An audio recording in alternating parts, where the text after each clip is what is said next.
ఓం నమో భగవతే వాసుదేవాయ. మాఘ మహాపురాణం 10వ అధ్యాయం. శాంతాకారం భుజగశయనం పద్మనాభం సురేశం విశ్వాధారం గగన సదృశం మేఘవర్ణం శుభాంగం లక్ష్మీకాంతం కమలనయనం యోగి హృద్యానగమ్యం వందే విష్ణుం భవభయహరం సర్వలోకైకనాథం. మాఘపురాణం 10వ అధ్యాయం. వృక్షకయను బ్రాహ్మణ కన్య వృత్తాంతము. పూర్వము భృగు మహాముని వంశమునందు వృక్షాకయను కన్య జన్మించి దినదినాభివృద్ధి పొందుచుండెను. ఆమె దురదృష్టవంతురాలు కాబోలు. పెండ్లి అయిన వెంటనే పెండ్లి కుమారుడు చనిపోయెను. వృక్షాక తన దురదృష్టమునకు దుఃఖించి విరక్తితో ఇల్లు విడిచి గంగానది తీరమునకు పోయి ఆశ్రమమును నిర్మించుకొని శ్రీమన్నారాయణ గూర్చి తపస్సు ప్రారంభించెను. ఆ విధముగా చాలా సంవత్సరములు ఆచరించుట వలన అనేక మాఘమాస స్నానములు ఫలములు దక్కెను. ఆమె మనోవాంఛ తీరు సమయము దగ్గర పడినది. ఒకనాడామె తపస్సు చేసుకొనుచు ప్రాణములను విడిచెను. ఆమె చాలా సంవత్సరములు వైకుంఠము మందు ఉండే తరువాత బ్రహ్మలోకమునకు పోయెను. ఆమె మాఘమాస వ్రత ఫలం కలిగిన పవిత్రురాలగుటచే బ్రహ్మదేవుడు ఆమెను సత్యలోకమునకు దేవకార్యములను తీర్చుటకు అప్సరా స్త్రీగా చేసి తిలోత్తమ అను పేరుతో సత్యలోకమునకు పంపెను.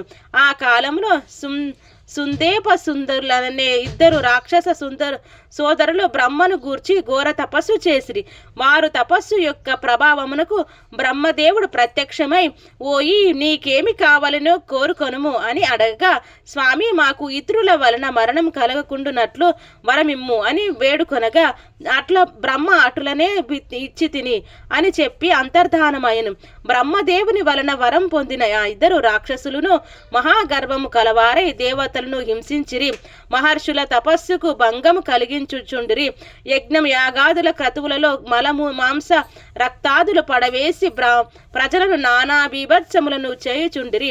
దేవలోకమునకు దండెత్తి దేవతలందరినీ తరిమివేసిరి. ఇంద్రుడు మొదలగు దేవతలందరూను సత్యలోకమునకు వెళ్ళి బ్రహ్మను వేడుకొని, మహానుభావ సుందోప సుందలచే రాక్షసులకు మీరిచ్చిన వరముతో గర్వము కలవారై తపశ్శాలురమని బాధించుచు దేవలోకమును వచ్చి ముమ్మన్నందరూ తరిమి చెరసాలలో పెట్టి నానా బీభత్సం చేయుచున్నారు. కాన వారి మరణమునకు ఏదైనా ఉపాయం ఆలోచింపుమని ప్రార్థించిరి. బ్రహ్మ దీర్ఘముగా ఆలోచించి తిలోత్తమను పిలిచి, అమ్మాయి, ఈ సుందోప సుందలను రాక్షసులను ఇతరులెవరును వల్లను మరణము కలగదని వరమునిచ్చితిని. వారు వారి గర్భంతో చాలా అల్లకల్లోలను చేయుచున్నారు. కాన నీవు పోయి నీ చాకచక్యంతో వారికి మరణం కలుగునట్లు ప్రయత్నించుము అని చెప్పాను. తిలోత్తమ బ్రహ్మదేవునికి నమస్కరించి సుందోప సుందులను ఉన్న అరణ్యమునకు ప్రవేశించెను. ఆమె చేత వీణ పట్టుకొని మధురమైన పాటలు పాడుకొనుచు ఆ రాక్షస సోదరులున్న నివాసముకు సమీపంలో తిరుగుచుండెను. వీణానాదమును ఆమె మధుర గానమును విని ఆ దానవ సోదరులు అటు ఇటు తిరుగునట్లు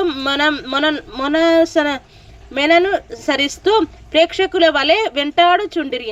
నన్ను వరింపుమని తిలోత్తమును ఎవరికి వారు బ్రతిమలాడు సాగిరి. అంతటా నా తిలోత్తమ, ఓ రాక్షసాగ్రేసులారా, మిమ్మల్ని పెళ్లియాడుట నాకు ఇష్టమే. మీరిద్దరూ నాకు సమానులే. నేను మీ ఇద్దరిని ఎటులో సమానం ప్రేమతోనున్నాను. కానీ ఇద్దరిని వివాహం ఆడుట సాధ్యం కానది. కాన నా కోరిక ఒకటి ఉన్నది.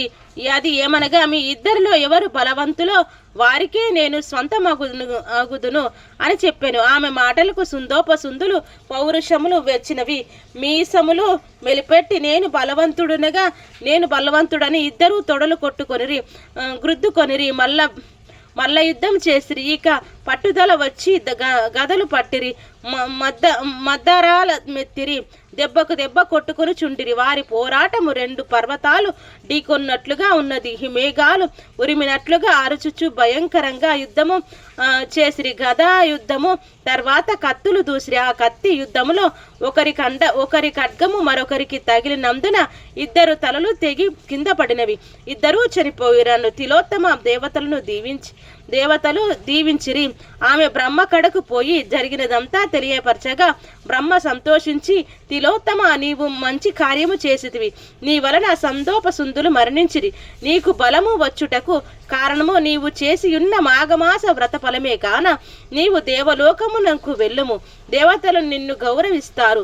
అచట అప్సరసలందరికంటే నీవే అధికురాలవని పంపెను. ఇటు మాఘ మహాపురాణం 10వ అధ్యాయం సంపూర్ణం.